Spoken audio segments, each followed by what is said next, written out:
बिस्मिल्लाहिर्रहमानिर्रहीम। Welcome and अस्सलाम वालेकुम। सेकंड ईयर डायमंड, उम्मीद है आप सब खैर खैरियत से होंगे। तो सेकंड ईयर डायमंड हम लोग अपना यूनिट नंबर जो 9 है, यानी हमारी इस्लामी जमहूरिया पाकिस्तान में माशी मनसूबाबंदी और तरक्की, उसका हम लोग जो है पहले तजारत यानी बरामदात के बारे में हम लोगों ने पढ़ा था। उसके साथ साथ हम लोगों ने IT के फ़रोग़ के बारे में कि IT से क्या मुराद है और हुकूमत इसके फ़रोग़ के लिए क्या इक़दाम कर रही है, उसके बारे में पढ़ा था। तो स्टूडेंट्स, अब जो है वो हमारा जो अगला आज का टॉपिक है उसके बारे में पढ़ते हैं। सेकेंड ईयर स्टूडेंट्स, तो हमारा जो आज का यूनिट नंबर 9 में जो क्वेश्चन है, जो आज हम सवाल नंबर 1 यानी माशी मनसूबाबंदी क्यों की जाती है उसके बारे में पढ़ेंगे। तो सबसे पहले हम लोग ये पढ़ रहे हैं कि माशी मनसूबाबंदी क्या चीज़ होती है।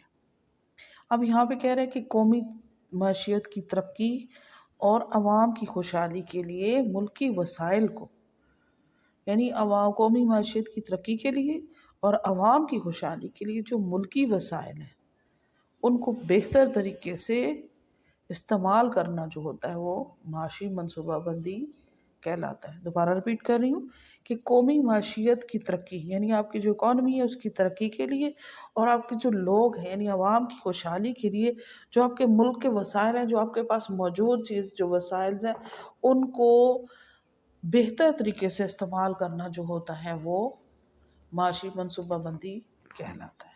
ठीक हो गया। दूसरे नंबर पे कहता है माशी मनसूबाबंदी के मकासद।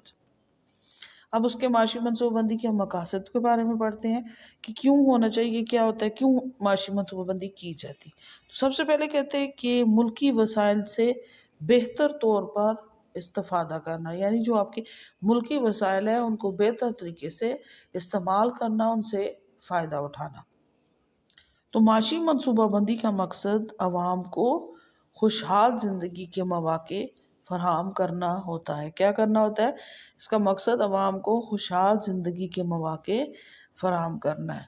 और ये क्यों मुमकिन है? ये कहते हैं उसी सूरत में मुमकिन है कि मुल्की वसाइल से बेहतर तौर पर इस्तेफादा हासिल करके पैदावार में इजाफ़ा किया जाए, कि जो मुल्क के आपके पास वसाइल हैं उनको अच्छे तरीके से इस्तेमाल करें, उससे भरपूर फ़ायदा उठाएं ताकि हम अपनी पैदावार में इजाफ़ा कर सकें।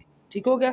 सेकंड नंबर पे कहते हैं फ़ीकस आमदनी में इजाफ़ा, कि एक बंदे की जो आमदनी है उसके मुताबिक उसमें इजाफ़ा, कि माशी मनसूबाबंदी के ज़रिए किसी भी मुल्क में फ़ीकस आमदनी में इजाफ़ा आबादी में इजाफे की शरह से ज़्यादा किया जाता है।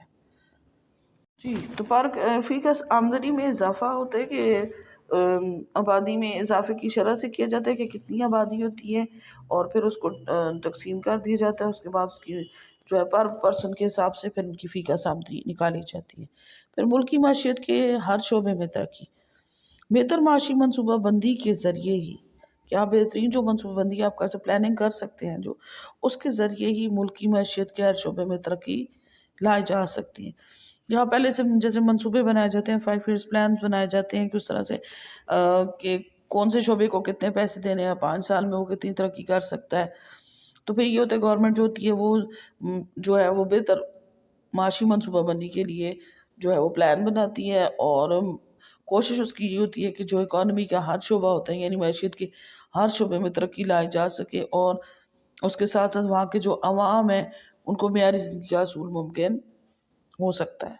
सरमायाकारी की बुलंद सतह को बुलंद करना, किसी भी मुल्क में बेहतरीन माशी मनसूबाबंदी करके वहाँ पर सरमायाकारी की सतह को बुलंद किया जा सकता है और मुल्की मसाइल को ख़त्म भी किया जा सकता है। कि बेहतरीन मनसूबाबंदी अगर की जाए तो वहाँ पर ये होता है कि मुल्की मसाइल को ख़त्म किया जा सकता है और सरमायाकारी की जो शरह उसे भी बढ़ाया जा सकता है।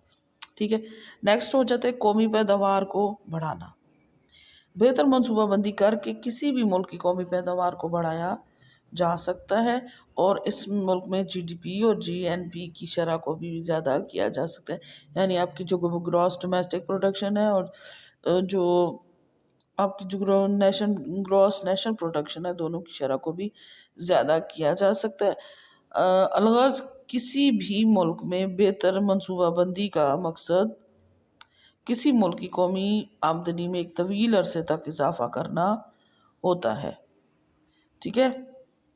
تاکہ کیا ہو کہ فی کس آمدنی بڑھے، لوگوں کا معیار زندگی بلند ہو جائے اور ملکی معیشت کے ہر شعبے میں ترقی جو ہے وہ ہو سکے. ٹھیک ہے.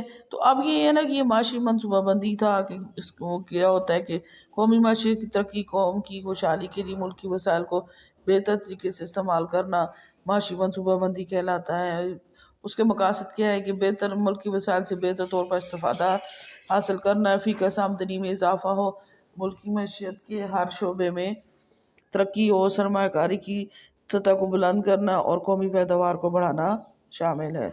جی اسٹوڈینٹس، تو اس کے ساتھ ہی ایک اور کوشچن ہے کہ پاکستان میں جو ہے وہ معاشی منصوبہ بندی کی صورتحال کا جائزہ لیں. اس میں ہم لوگ جو ہے وہ معاشی منصوبہ بندی کے متعلق پڑھ رہے ہیں کہ معاشی منصوبہ بندی ایک ایسا منظم پروگرام ہوتا ہے جس کے تحت ملک کے وسائل کو سامنے رکھ کر کم مدت میں زیادہ سے زیادہ پیداوار حاصل کی جاتی ہے تاکہ جلد از جلد معاشی لحاظ سے خود کفیل ہو جائے اور اپنے پاؤں پہ کھڑا ہو جائے. لہٰذا نیز اپنی ترقی کو برقرار رکھے تاکہ اسے دوسرے ممالک کا محتاج نہ ہونا پڑے.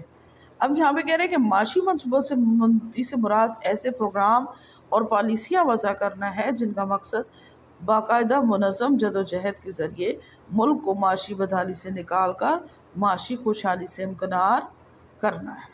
ٹھیک ہو گیا. اب پاکستان میں کہہ رہے ہیں کہ جو مسائل ہیں کون کون سے جن کا سامنا انہیں کرنا پڑا.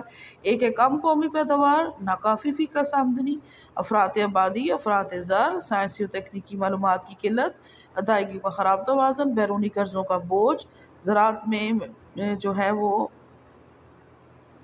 جو اس کا کم استعمال، اس کا درآمد و برآمد میں عدم توازن ہے، بے روزگاری ہے. اور زراعت میں جو ہے وہ کھادوں کا جو ہے وہ کم استعمال ہے. اس کے ساتھ ساتھ تقسیم دولت کا ناقص نظام جو ہے. ان تمام مسائل کے صرف ایک ہی حل ہے اور وہ ہے معاشی منصوبہ بندی. تو سیکنڈ ایئر ڈائمنڈ جو آپ کو آج کوشچن دیے ہیں ان کو آپ لوگوں نے جو ہے بہت اچھے سے یاد کرنا ہے اور اگلے راؤنڈ کی بہت اچھی تیاری کرنی ہے. اپنا بہت خیال رکھیے گا. اوکے اسٹوڈنٹس، اللہ حافظ.